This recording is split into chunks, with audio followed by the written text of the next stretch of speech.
자, 이 얘기가 무슨 얘기냐 아시는 분들은 아실 텐데요. 자, 강원도에서 레고랜드를 지었어요. 최문순 강원도지사가. 심플하게 설명해 드릴게요. 강원도에서 최문순 도지사가 레고랜드를 만듭니다. 레고랜드 건설을 하려고 해요. 자, 계획을 세우고 결정을 하고 짓습니다. 근데 레고랜드 같이 덩어리가 큰 건 돈이 엄청나게 많이 필요하잖아요. 돈을 빌려야 될 거 아니야? 돈을 빌리는데 돈을 빌려주는 사람들 입장에서는 이거 떼이면 어떡하지? 이럴 수 있단 말이에요.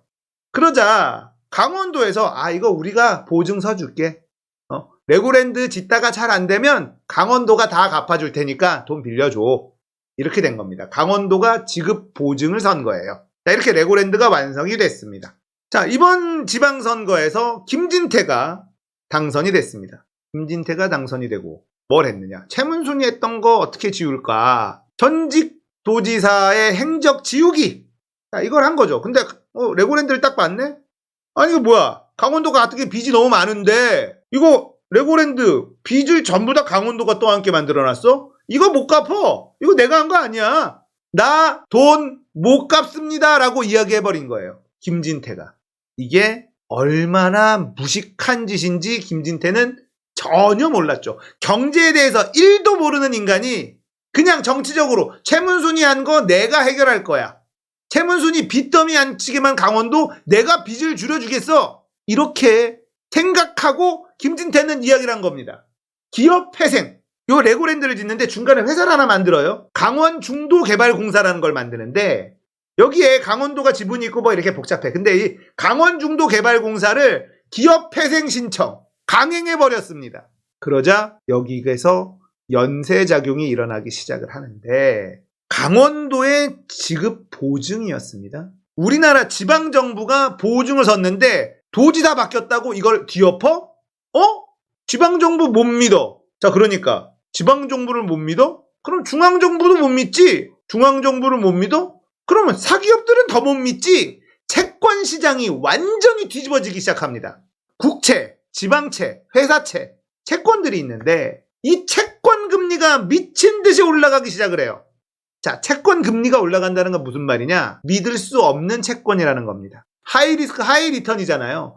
채권 금리가 높아지면 이거는 위험한 채권이구나라는 신호예요. 떼일 수 있는 채권이다. 무슨 말인지 아셨죠?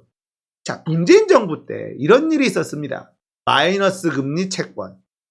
자, 대한민국 정부가 마이너스 금리 채권을 내놨는데 어마어마하게 빠르게 완판됐어요. 우리나라가 1억을 빌렸는데 9,800만 원을 갚아도 되는 상품을 내놨어. 채권을 내놨는데 다 팔렸어요. 왜 그랬을까? 대한민국 채권은 절대 떼이지 않아. 대한민국 경제가 전 세계에서 제일 튼튼해. 이거였어요.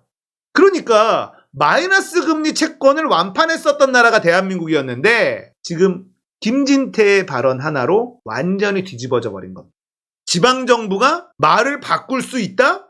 상상도 하지 못했던 일이 벌어진 거예요. 채권시장에서. 지금 회사채 난리 났습니다. 자, 신뢰도는 국채, 지방채, 회사채 이 순으로 가잖아요. 제일 위험한 게 회사채일 거 아닙니까? 지방채를 믿을 수가 없는데 회사채를 어떻게 믿니? 회사채, 채권시장 금리가 미친 듯이 올라오고 있어요. 채권시장 전체로 파장이 흘러가고 있습니다.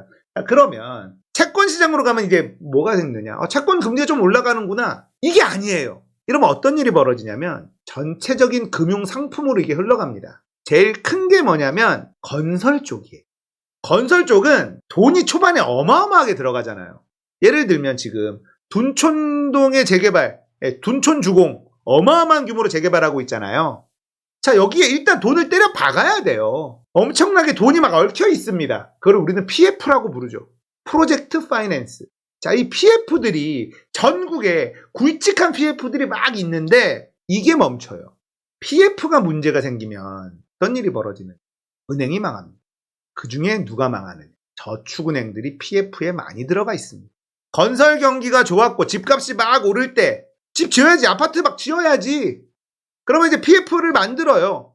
그럼 저축은행들이 나 좀 껴줘. 이 PF에 나 좀 껴줘. 껴줘. 집값 오르잖아. 이거 무조건 되잖아. 나 좀 껴줘. 저축은행들이 PF에 많이 들어가요. 그리고 저축은행들은 몰빵을 잘합니다. 규모가 작기 때문에. 큰 은행들은요, 리스크 관리를 해요. PF도 들어가고 채권 시장에도 넣고 안전하게 분산을 하지만 저축은행들은 몰빵 많이 합니다. 건설 경기가 너무 좋고 집값이 미친 듯이 오르는데 건설 쪽에 PF 들어가고 싶죠. 저축은행들. 막 들어갔습니다. 이거 작살나는 게 시간 문제예요. 건설 시장 대규모 PF에서 하나 터지잖아요. 연쇄작용이 일어날 수밖에 없어요. 경제는 심리거든요. 지금 김진태 이 한마디가 대한민국 경제가 망할 수 있다라는 심리에 불을 붙여버린 거예요. 이 무식한 인간 한 명 때문에. 지금 건설 쪽이 먼저 이 건설 쪽 PF가 많기도 하고 덩어리가 크기도 한데 제가 건설 이야기를 또 하는 이유가 뭐냐, 건설 쪽이 위험하다고 생각하는 이유가 또 뭐냐면 원자재 가격이 계속 올라서 지금 건설하는 데들이 적자가 무조건 난다고 해요. 건설을 하면 1년, 2년 짓는단 말이에요. 그러면 처음에 이제 입찰 같은 걸 하죠. 그러면 그때의 가격을 상정하고 상상하고 입찰금을 써 넣습니다. 이렇게 물가 상승률이 이렇게 되고 이렇게 되고. 그런데 지금은 그거를 뛰어넘는 물가 상승률, 원자재 상승률이 됐어요. 그래서 현장에 전부 다 줄 적자라고 해요. 그래서 다들 허리띠 졸라매고 이번 것만 하고 다 쉰다. 이런 분위기라고 합니다. 그런데 지금 이런 일까지 벌어져서 PF에서 무너지기 시작한다. 그러면 현장이 멈춰버립니다. 으악 짓고 있다가 스톱돼요. 어마어마한 손실이 벌어집니다. 여기가 무너지면 저축은행 작살나는 일이 펼쳐질 수 있다. 은행이 작살나기 시작한다? 외환 위기가 그냥 오는 겁니다. 여러분들, 윤석열 정부 들어가서 여러분들이 상상한 것 그 이상의 일이 벌어지고 있잖아요. 그냥 겁준다, 선동한다 이렇게 생각하지 마십시오. 여러분들 지금 저축은행, 수협, 신협, 농협 중앙회 말고 농협도 납니다. 새마을금고 다 빼세요. 왜 거기다 넣어놔? 각자 도생의 시대에 살고 있습니다. 뭐 5천만 원까지는 보호해준다. 그냥 다 시중은행에 넣어. 지금 금리 더 받는 게 중요한 게 아니에요. 돈이 날아갈 수 있습니다.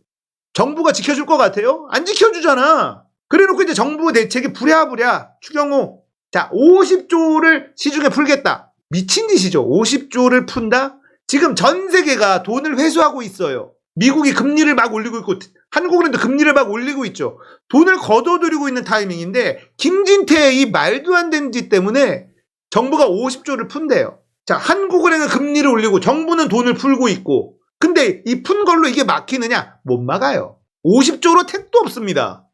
그런데 50조를 풀잖아요. 자, 물가 어떻게 되겠어요? 더 오르겠죠. 환율 어떻게 되겠어요? 50조를 한꺼번에 시중에 풀어버리는데 물가 환율 작살납니다. 경기가 좀 침체되더라도 돈을 회수하고 인플레를 막아야 되는 건데 김진태의 이 한마디 때문에 시중에 돈을 풀어야 되는 상황이에요. 왜?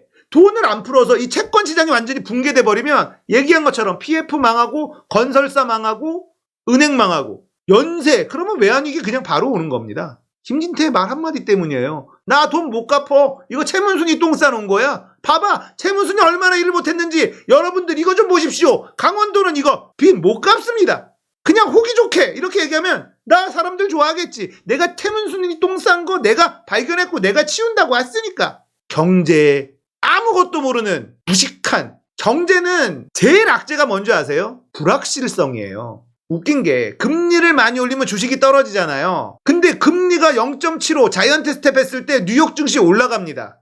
왜 올라가냐? 불확실성이 제거됐다라고 판단해요. 근데 지금 한국은행은 금리를 올려, 정부는 돈을 풀어. 이렇게 엇박자 나는 거는 없어요. 그런 건 없습니다. 서로 반대 방향으로 가잖아요. 이건 뭐냐? 한국 경제가 어디로 갈지 아예 모르겠다. 불확실성이 더 커지는 겁니다. 이게 최악의 상황이에요. 경제가, 돈이 제일 싫어하는 건 불확실한 상황이에요. 최악의 상태로 치닫고 있다라고 보시면 되겠습니다. 자, 이렇게 불확실성이 커지면 어떻게 되겠어요? 외국 자본 떠나겠죠. 달러는 계속 올라가니까 여기 한국에 쓰면 안 되겠다. 야, 이게 좀 버티다가 아니면은 좀 가격 계속 떨어지니까 이거 보고 있다가 줍줍하자 이런 생각을 하고 남아있는 외국 자본들도 있을 수 있어요. 근데 야, 이건 불확실이 너무 큰데 이거 불확실성이 다 사라지면 다시 들어와도 되겠네, 이렇게 생각할 거 아닙니까? 자, 외국 자본 빠져나가요. 그러면 환율 더 올라가죠. 환율 올라가면 어떻게 됩니까? 물가도 올라가죠. 지금 이 사태로 건설사 PF 하나씩 무너지기 시작하면 저축은행 작살나죠. 금융권 무너집니다. 외환위기 바로 옵니다.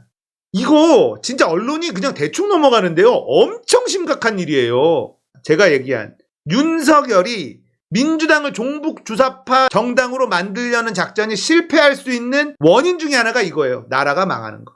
나라 망하면 종북주사파가 무슨 소용이 있습니까? 내가 넣어놓은 돈 넣어놓은 저축은행이 망해서 돈이 사라져 버렸는데 종북주사파라고 얘기한다고 사람들이 보겠어요? 그걸 들어주겠어요? 그건 안 먹히는 거죠. 나라 망하면 안 되죠. 근데 이것들 할 수 있어. 얘네들 하는 집 봐봐요. 그렇게 튼튼했던 나라가 한 방에 이렇게 되지 몇 달 됐다고. 만들 수 있는 인간들이라는 걸 명심하셔야 됩니다.